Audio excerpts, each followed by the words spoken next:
Holy dooly.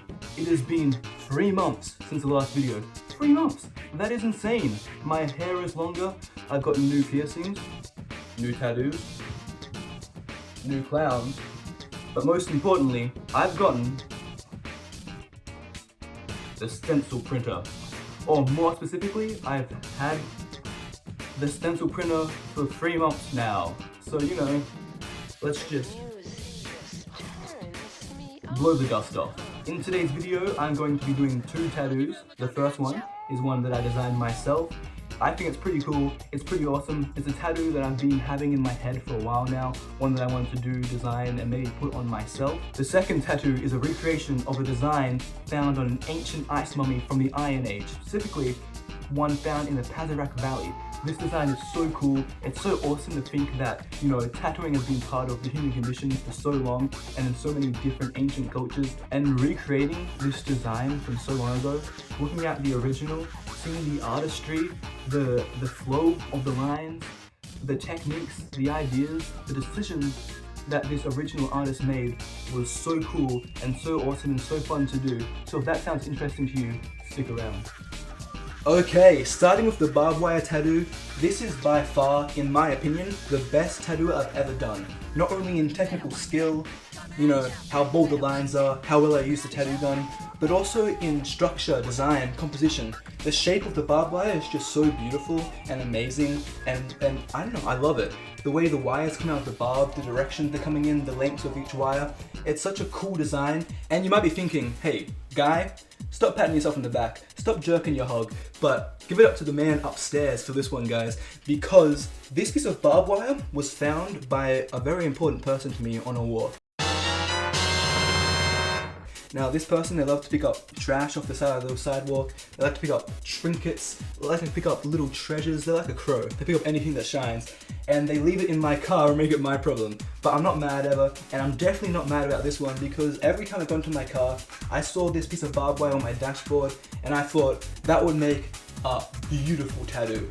I'd think about it every time I got in, and one day, me and this person, we went to the beach. We went on a little bit of a beach date, and before we went onto the beach, we did henna tattoos on each other.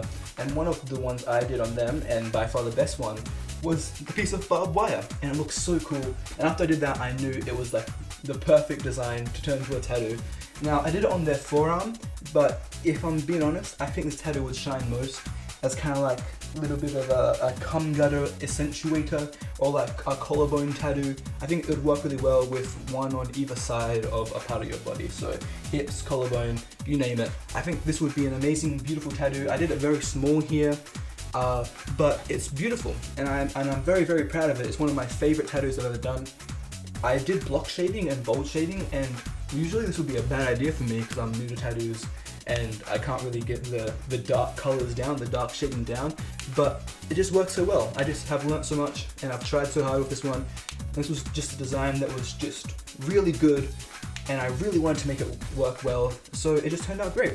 And I like the shading I did on it, I like the shape. Really, it's not the shape that I wanted it to be because the stencil disappeared like halfway through, so we can't blame this being good on the stencil because that thing did not last. I don't know if it's the fake skin or just I'm bad, but that stencil did not last the entire way. Halfway through, I was flying by the seat of my pants, but it turned out great, and yeah, this is definitely the best tattoo that I've ever done. So here it is, up close. Here's a better look at how it looks. It's amazing, I like it a lot. Tell me in the comments how much you guys like it. Is it cool? Am I just hyped on, you know, getting better at tattooing, or is this generally a really good design? Moving on, it is ancient tattoo time, guys, and I think this topic is something that is so amazing and so cool and so fucking rad that you should research it yourself and discover this beautiful world yourself. So I put in the description a link to a resource that not only will tell you about the tattoo that I'm doing today, not only all the tattoos found in the Pazarak Valley, but every single ancient tattoo that we have found so far. So do yourself a favor, research this shit in your own time. It is so fucking cool. Now, a quick rundown of the tattoo that I am doing today. This was a tattoo found in the Pazarak region in one of the ancient burial tombs. Now these tombs, they had water leak into them through rain, through floods, and this water froze over there and preserved the bodies of a number of ancient Pazarak people from the Iron Age. Now, we're talking about Tomb 5 here, and in Tomb 5 there was 2 bodies found, a man and a woman. And this man, not only was he rad as fuck and had sick-ass tattoos, we also know somehow that he was 55 years old when he died. Now these tattoos, they were way too fucking cool for a 55-year-old. This guy was epic. This guy was, I don't know if they had skateboarding back then, but he was doing something like it. But this man, he was amazing. He was very cool. He had sick-ass tattoos. He had like a tiger. Oh, it was we don't know if it's a tiger. We don't know what any of these tattoos are really meant to be. But we assume that the one on his shoulder was a big cat like a tiger. He also had 2 birds on either hand, on his thumb. Just on the base of his thumb, he had birds on either side. They were very small, and one of those is the tattoo that we're doing today. Now, it was on the right hand, and you know, the base of your thumb, that's not a very big area. So obviously, I did this tattoo way bigger. I also had the luxury of using Clip Studio Paint and also using stencils to do this tattoo. God knows how amazing the tattoo artists were back in the day to be able to do this just either by hand without any reference, or with a stencil or reference that was, you know, still freehand. So, moving aside from that, I decided to redesign this tattoo. I didn't just want to do it one-to-one. I wanted to design something similar, pretty much exactly the same, but I did it in my own kind of style, in my own kind of way. It was very cool, it was very fun. It was nice to look at the tattoo and go over it and see all the intent behind it, all the intent behind the lines, but also, interestingly, the lack of intent sometimes. I looked at the tail or the lines that I think are meant to represent the wing in the middle of the body, and I thought, you know, with something like this tail, you can't draw, there's no way, there's not a single human in the world who can draw this tail the same every single time.